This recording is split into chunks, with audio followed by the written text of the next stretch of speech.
Hoy dedicaremos este espacio a desmitificar el origen de los judíos actuales. Dicho de una forma simple, el judaísmo es una religión elitista, que fomenta la idea de que los judíos son el pueblo elegido por Dios, considerándose por tanto mejores que el resto. Su mitología religiosa los coloca en la cúspide de la humanidad, y al contrario que otras religiones no son nada proselitistas. ¿Qué quiere decir esto? El judaísmo no busca nuevos adeptos, sino que tiene una membresía muy cerrada, en la que es extremadamente difícil entrar. Esto se refleja en las doctrinas ortodoxas que condenan las relaciones de judíos con gentiles, es decir, con el resto del mundo. Pero la incómoda verdad es que la mayoría de los judíos actuales no son descendientes de aquellos judíos míticos, cuyas aventuras son narradas en la Biblia.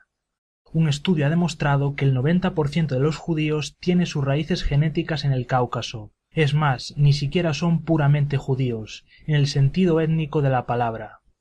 Su material genético es un mosaico de genes, donde predominan los antiguos pueblos caucásicos, seguidos por los mesopotámicos y los europeos, además de los propiamente semíticos. Según la investigación publicada en Genome Biology and Evolution, grupos de judíos fueron llegando a aquellas tierras entre el Mar Negro y el Mar Caspio, hasta que el imperio jázaro se convirtió al judaísmo. Serían estos conversos los que protagonizarían una nueva migración hacia Europa. Hasta este momento la historia, colmada de mitos, venía sosteniendo que los judíos europeos, que ahora viven en Israel y América, son descendientes de las tribus israelitas y cananeas. Según esta creencia, las tribus habrían abandonado su tierra tras la conquista musulmana de Palestina, en el siglo VII, para posteriormente asentarse en Alemania.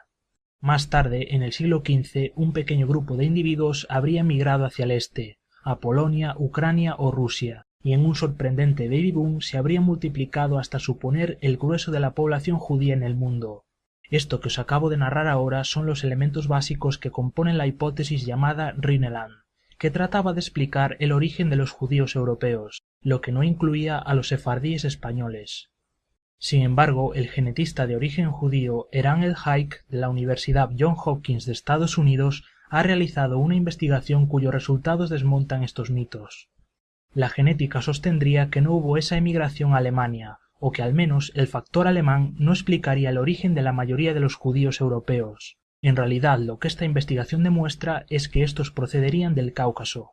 En esta zona, desde finales de la Edad del Hierro, emergió el imperio jázaro, formado por una amalgama de tribus eslavas, escitas, turcas y hasta hunos y alanos. Este imperio asistió durante siglos a sucesivas llegadas de judíos tanto de Palestina como de Mesopotamia, donde vivían los descendientes del pueblo hebreo que el babilonio Nabucodonosor II se llevó consigo tras destruir Jerusalén, en el año 587 antes de nuestra era. Siglos más tarde, tras estas emigraciones, los jázaros se convirtieron al judaísmo.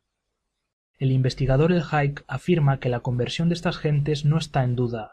A pesar de que su alcance es discutido, se cree que todo el imperio jázaro, incluyendo sus tribus subordinadas y esclavos, mantuvo el judaísmo en los siguientes 400 años, hasta la invasión de los mongoles, en el siglo XIII.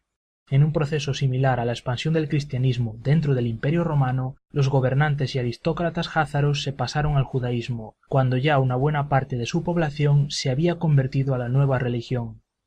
Los años de esplendor de este imperio terminarían con la invasión mongola y la gran epidemia de peste del año 1347, lo cual empujaría a los judeo-jázaros hacia el oeste.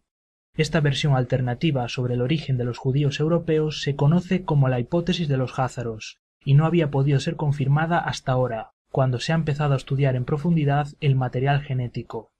En conjunto, estos resultados dibujan a los judíos europeos como un mosaico de ancestros caucásicos, con un menor peso de genes europeos occidentales y de Oriente Próximo. Los judíos actuales tienen por tanto más en común con los pueblos del Cáucaso que con sus antepasados bíblicos. Podemos concluir que, además de no haber llegado a Europa directamente desde Palestina, los judíos se mezclaron con otros pueblos mucho más de lo que contaba la historia oficial.